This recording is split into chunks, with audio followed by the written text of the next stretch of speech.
Welcome in, everyone, to the Swarm Talk Reaction Show. My name is Bryce Koon. As you can tell, the voice is a little bit gone. Just literally got back to where I'm staying here in Athens after a game, was at the game. And we're going to talk a lot about this. We're going to go for some time tonight, take some questions, take some instant reaction thoughts. This is truly an instant reaction podcast. And the fact that I was in the stands for the game, shout out. We'll get to some of those things here in a second. But Georgia Tech falls to Georgia in 8 overtimes. So a lot to talk about, a lot to dissect, and want to get some of your thoughts on this. First off, if you haven't already, and I wore it, and look, a lot of you are getting these hats in before Christmas. You're going to love them. If you want one of these hats, you need to email me at thecrowdedbooth@gmail.com and get yours today. Man, I just, just so much to kind of take away and just kind of decompress from what we just watched, right? Like there's just so much to walk away from, and we're going to do that. We're going to try to make sense of this, and then hopefully on Sunday evening, we'll be able to kind of walk through kind of a rewind, and I'll give you some thoughts after I rewatch the game from the broadcast perspective. A lot of you got a chance to do that here tonight. But this is going to be interesting. It's going to be very interesting to really kind of talk about it, work through it. It sucks. It's not a fun loss by any chance. There's no such thing as a fun loss, and I think we can all agree to that one. This one hurts a little bit more. It hurts a little bit extra. So we're going to talk about it. Without further ado, make sure you check out Section 103. I wore some of their gear tonight at the game. Fantastic. Kept me warm. It was great. Use code CrowdedBooth for 10% off your first order, especially with the holidays right around the corner. And we'll be right back as we get ready to dive into this game. Pile in here and make yourself feel at home. The Crowded Booth is coming on. The Crowded Booth with Bryce Koon.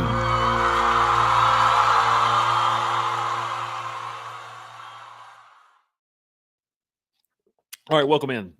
First off, shout out to my sister-in-law lending me her apartment here in Athens for the game, and so didn't have to pay for somewhere to stay. So shout out Morgan. She did a fantastic job with that.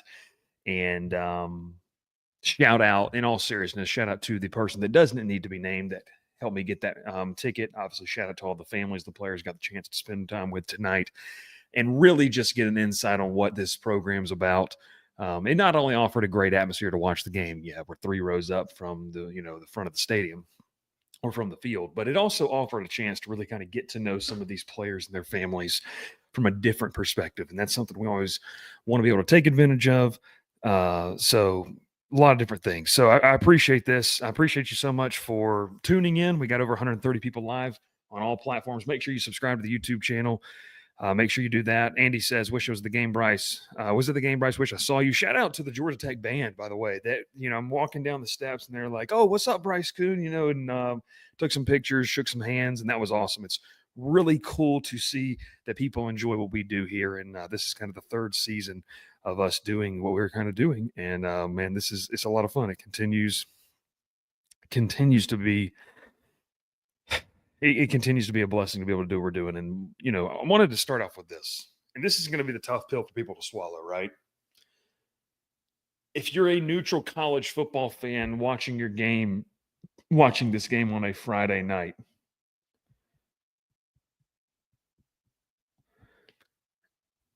this is one of the craziest college football games. I don't know if I want to say the best. It's one of the craziest college football games I've ever been to, and I've ever witnessed, and I've ever experienced. And I think that for me is just one of those things that when you kind of take a step back and look at it from a college football and historical perspective, it's nuts. And it's so cool to see. And Josh Patrick, shout out Josh for being in here so late at night because I feel like I'm almost denial. Yeah, me too. It is a little. It is, dude. I mean, it's just crazy. It's crazy. Alex said this may be in the best clean old fashioned hate game of all time. I don't, I don't think. Only other time I've been hurt this bad was over a game was 28-3. Yeah, that was brutal. Never, never, never. I want to start off with this. So here's just kind of like my rapid takeaways for this. And I'm going to go to bed. You can rewatch this. You can rewatch the game, whatever you want to do, and you can get ready for Sunday night show where we really dive into the meat and potatoes of this. You know, I think they're starting to become a trend a little bit. I think with this team and just how that they offensively they get through the first couple pages of the play sheet, and then when it becomes more off script, they start to struggle. And we can talk about so many different things. We can talk about the fact that Haynes King wasn't necessarily 100%. We all know that. I mean, the kid's a warrior. I mean, he's do this. I mean, this kid is unbelievable. I can't say enough about what Haynes King has meant to this program. Can't say enough about Haynes King has done for this program. For him to put his body on the line like that, I think it truthfully speaks to what Brent Key wants in this program, and that's why he won the job last fall, and it's why he's continued to stay the starter.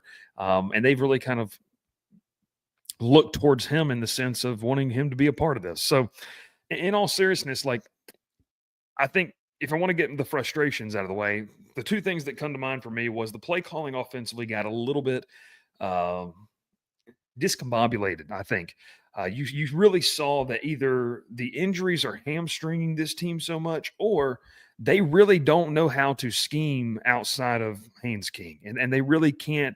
They're not able to consistently get those results they want.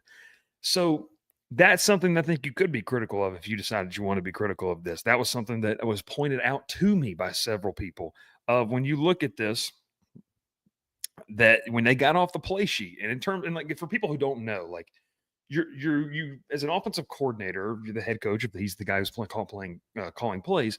But for Buster Faulkner, you're going to script out however many plays, and it varies, however many plays. I feel like, and I echoed the sentiment of this person who told me this, who, I mean, would know and does know. I echo the sentiment that it does feel like it gets a little discombobulated when they want to get away from, or when they get off that play sheet. So maybe that's something that they need to grow as a staff in.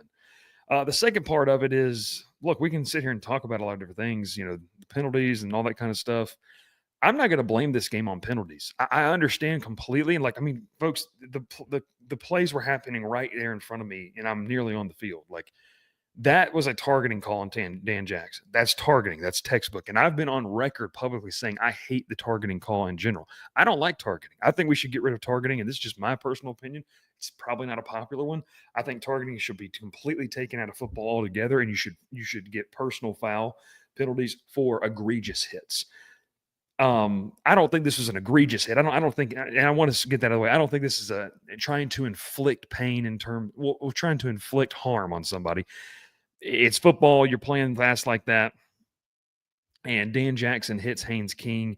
And look, I mean, it happens in football. That's targeting, though. Like, if you're going to call things, that's what that is. I'm not going to blame Georgia Tech losing this game on that, though. So that's kind of the first point. And then obviously the PI calls there towards the end. Thought the PI call was pretty soft on that. And that, once again, that happened right in front of us coming towards the sideline on the Georgia Tech side of things. So I don't like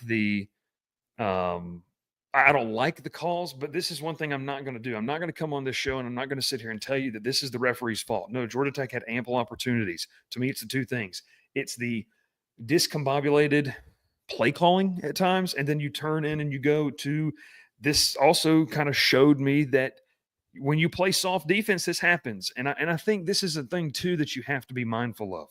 When Carson Beck has struggled, he's been under pressure. And rushing 3 or just rushing 4, which per PFF is not a true pass rush. They're only going to count a pass rush when you draw something up with 5 or more players. If you're not winning your one-on-ones, which Georgia Tech hasn't been good at this season, when you're not winning those one-on-ones, you're allowing a quarterback who has struggled and hasn't been in a rhythm all night and looked lost in that first half. you're allowing him to get into a rhythm. And so the very thing that you want to avoid, because when Carson Beck's in rhythm, and this goes for anybody, but when Carson Beck is in rhythm, it's really hard to stop. And Georgia doesn't have elite receivers. We saw that tonight. I mean, Aaron Smith couldn't catch a cold, and it was 37 degrees out there tonight. So I kind of sit with it in the sense of you can't let Carson Beck get into a rhythm. And they did. They played soft defense there towards the end. I get like the idea and the thought process of playing. You know, I understand them playing some of that, prevent style defense.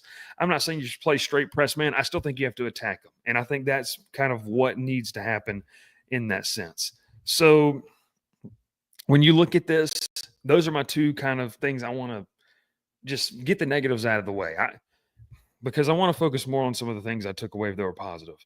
The negative things for me, obviously, was the play calling. I just felt like it kind of got stale, and that was a word that was kind of thrown in there. It was, and that it was stale to me a little bit towards the end. And then defensive, like I said, you played soft. It is what it is. Now, the play calling on this is something else that came up. What goes into the play calling in these overtime situations? Well, you have to realize too, like I understand, like offensive coordinators and play callers, and appreciate you tuning in there, Josh. Offensive coordinators, they've got several plays drawn up, but I don't really know what else you go to there. Yeah, would I've liked to see the ball in Jamal Haynes' hands? Of course. I mean, a team in Tech that could run the football, they tried to and they couldn't, and they really didn't try to run the ball that much in overtime and tried to let King improvise, which I think that's just a bunch of hindsight 2020 thing. If it would have worked, everyone would have said it's genius. If it wouldn't have worked, then that would have been the case as well on the other side of things. So the play calling in overtime, yeah, you would like to see some calls, but I think most of that is really just hindsight is 2020. So yeah, I think that those are kind of the two things that stick out to me, and it is what it is. I mean, it sucks to see things that you could have had. And, I tweeted this out. I'm going to say this. I tweeted this out. I said, Georgia Tech just put belt to ass for a half and they lead Georgia 17-0. There's no more wait till next year. There's no more we're almost there. You go win this game right here and announce yourself to the national stage as a legit program. Your move,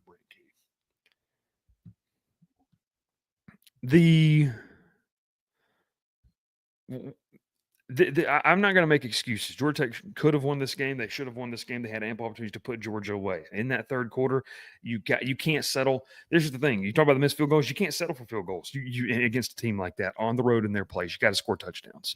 And if you score a touchdown, if you score just one more touchdown, we're talking about a completely different ball game. So there's that. Now let's get to the positive, because to me, and I want to talk about this, my outlook going forward.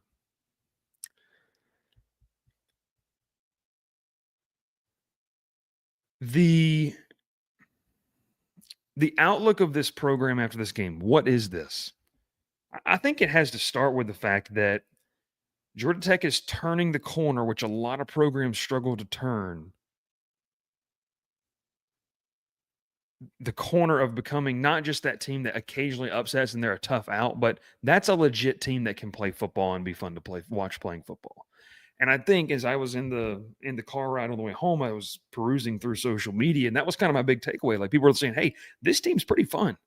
This team's pretty awesome and pretty fun to watch." And they've got some pieces and they've got some growth and got a young coaching staff. And obviously you hope that you continue to grow. But I think that when you look at just in general, like some of the things you can take away, this loss stinks. Like, this hurts. It's not fun. But I think what it did for, at least for me, it did for a lot of other people. I mean, I literally said before the game, I was telling some Tech fans, I said the biggest surprise to me in this game, coming in this game, would it be if Tech came out there and bullied Georgia around and pushed them around. And that's what Tech did. That first half, Georgia Tech completely 110% bullied Georgia up and down the field. And I'm just going to tell you, you can be You can be on the cloud nine fan that you want to be, and never in a million years would you truly, deep down, gun to your head, believe that would have happened. And that happened, and that's awesome. That is absolutely great.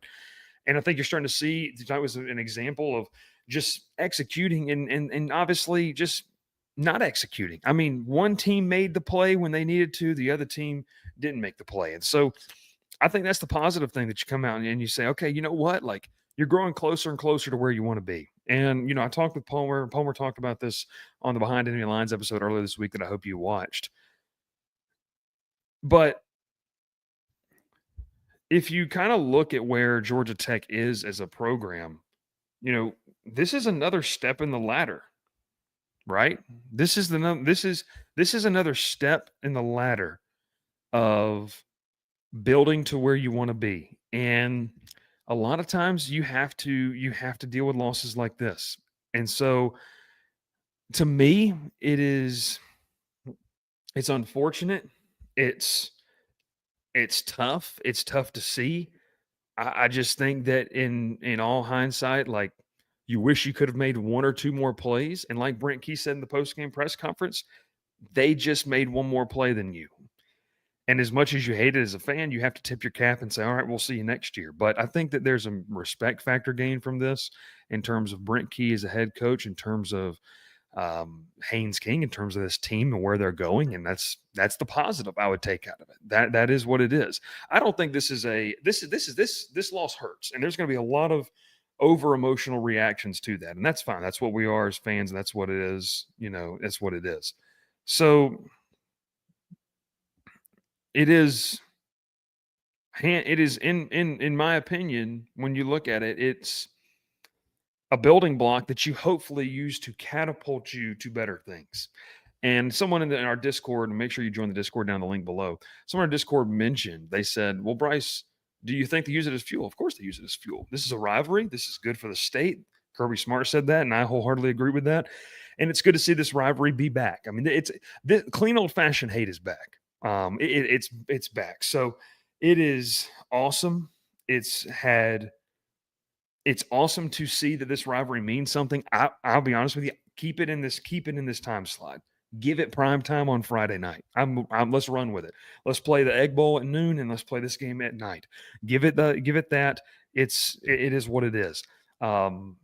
That's a calling card. And then I want to talk more about the players because, shout out. I talked to some parents tonight. They said, hey, do you hate my kid? And I said, no, I don't hate your kid. They know I'm doing my job, and I know they're doing their job. This team plays with a lot of guts. This team plays with a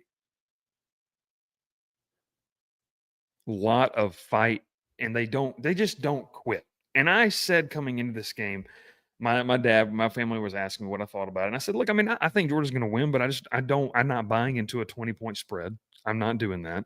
I don't think that this team is not going to quit, and they're going to find themselves a way to maybe go win the football game. And they did. I mean, they had chances to win the football game. And I can see the comments. I know people are mad and they're wanting me to sit here and say it's rigged and say all these type of things. And look, the calls went the way they did, and they shouldn't have. I think, like I said, I disagree with the calls, but you don't lose a game off of that, and you don't win a game off of that. You have to make plays for a full 60 minutes, and Georgia Tech just didn't do that. They fell a couple plays short, and it is what it is. So you can play the what then game, and that's fine. I'll let you do that. That's not what I'm going to do because I don't believe that you can determine the game off of stuff like that. That's what it is. So bottom line, it hurts. It's a tough loss. It shows you things. You can choose to take it and move forward, or you can choose to sour in it. And I'll say this, like just from talking with people, this can be a motivating thing. Go win your bowl game, finish 8-5 on the season, which is kind of where I think that you, in my mind, is kind of where I think that you could have been in the preseason. That was one of the more best case scenarios, I thought.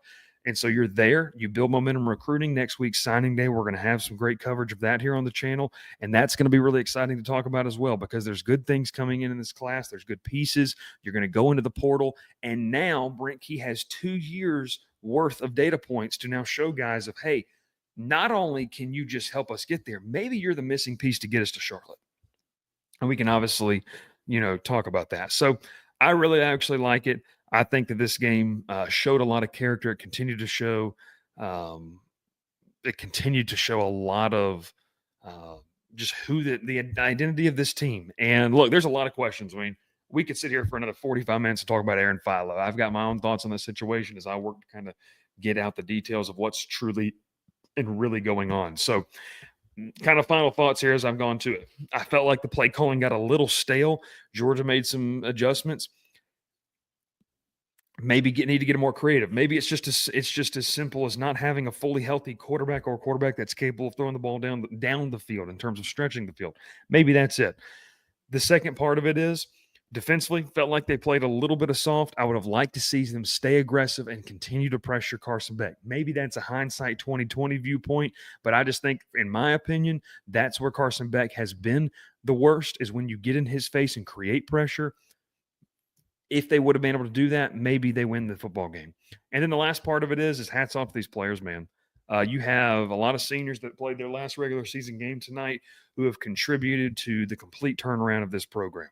And that, to me, is awesome to see. And it sucks. It hurts. We're going to move forward from this. We're going to get a bowl game against hopefully a Power 4 team and then see what you can do, and then roll into obviously an offseason that's going to be very interesting, and it's very important for Georgia Tech. But I'm not saying there's any moral victories in this. What I am telling you is that this is a sign of respect on the national stage, that you're not just a flash in the pan team that can maybe show up and upset a team, but you are starting to prove that, hey, you're pretty close to being able to put this together where maybe you're considered the favorite, and then you're no longer looked at as the little brother. You're no longer looked at as this team that, oh, well, they could beat you, but who knows? No, I think they're working more towards the goal they want to be at. So a lot of interesting stuff in there in terms of this game. It's going to be very good. Dr. Bob with a great reminder here. He goes, I remember 2021. It was embarrassing to be a Tech fan, almost an alum. We have grown by miles. You have. That's kind of where I sit with it. It is crazy. It's just nuts to see. Unbelievable football game. And like I said, that's kind of where I sit on it. I'll take a rewind look later this week and we'll rewatch it, and we'll obviously hop back on the show. But I encourage you in the meantime, a couple things before we get out of here. Make sure you like the YouTube channel. Make sure you subscribe to the feed. And make sure to hang out with us all the time in the Discord. Talk football with us. If you're a Georgia Tech fan, we obviously love you. This is the Georgia Tech Show here on the Crowded Booth. We obviously talk college football on Mondays and Wednesdays. And look, we're not stopping in the offseason. We appreciate all your support. Like I said, I hope everyone had a fantastic Thanksgiving. Shout out to Section 103 for being our presenting sponsor of the Georgia Tech Show all regular season long, and they're going to continue that here in 2025. And then shout out to the unnamed person, I won't name them, who contributed with my ticket tonight, and all the great people that I got to meet. It definitely, I'll say this, it changed my perspective on how I cover this team. It changed my, the perspective as a whole. And I would really encourage fans to try to remember these people are humans too. That's what I would say. You can have your calls. You can be frustrated.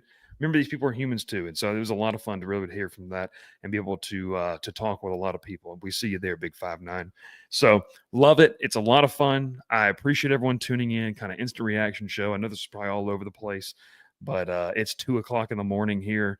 And man, we're going to try to get some sleep, and then got to get back on the road to Baton Rouge, Louisiana. So I appreciate everyone. Unbelievable opportunity to be in the stadium, and man, so close. It sucks. It really does hurt. It stinks, but it is what it is. It is what it is. All right, we appreciate everyone tuning in. Thanks so much for watching. If you're listening on podcast feed, make sure you hang out there with us as well, and we will catch you next time. We'll be back on Sunday night, I hope. Sunday night with a rewind episode talking about the Georgia Tech and what it means going forward. We'll catch you next time here on Swarm Talk, brought to you by the Crowded Booth. Pile in here and make yourself feel at home. The Crowded Booth is coming on.